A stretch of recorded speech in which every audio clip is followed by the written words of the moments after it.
Môre julle, welkom by Crosstalk, waar ons voor die kruis gaan staan elke dag.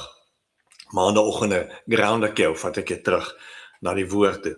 Jeremia 31 vers 33 sê die Here, ek gaan 'n nuwe verbond met jou aan. En hierdie verbond is dat ek my woord in jou harte gaan kom neerskryf, in jou gedagtes kan kom vas lê. Ons moet altyd onthou, die Bybel is baie meer as 'n boek.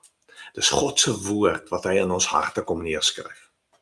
En God is klaar besig om aan ons binnekante te werk. Geloof in 'n verhouding met die Here is nie in die eerste plek ons slimheid of oulikheid of ons besigheid met God, besig wees met God wat tel nie. Dis God wat klaar besig is om binne in ons te werk. En ons werk as dominees is baie meer net om julle te herinner hieraan. Dit is baie min dat jy iets nuut uit die Bybel hoor. Dalk 'n vars en opwindende nuwe perspektief om uit 'n ander hoek na 'n teks te kyk, maar ons ken die stories.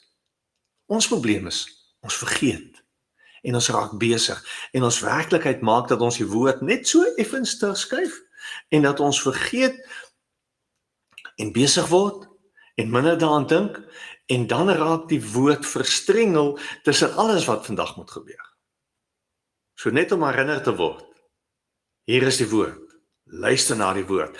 Help ons in hierdie proses om dit wat in God se hart vir jou is vandag net weer daar neer te sit.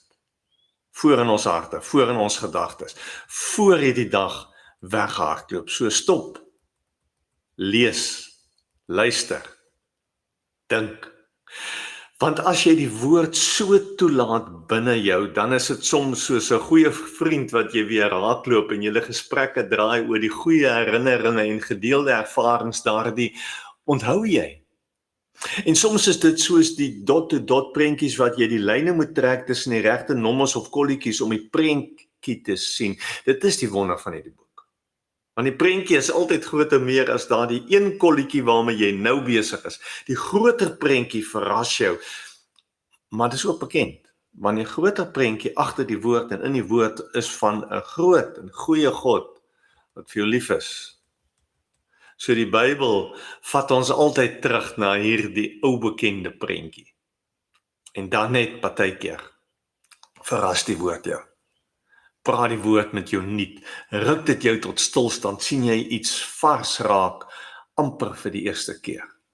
Van die God, van die woord is ook God binne in jou, en hierdie God ken jou, en hierdie God is nog nie klaar met jou nie, en jy ken nog nie die God volledig nie, so hou aan lees. Soos Jeremia 31 beloof, dit is die verbond wat ek in die toekoms met jou sal sluit, sê die Here.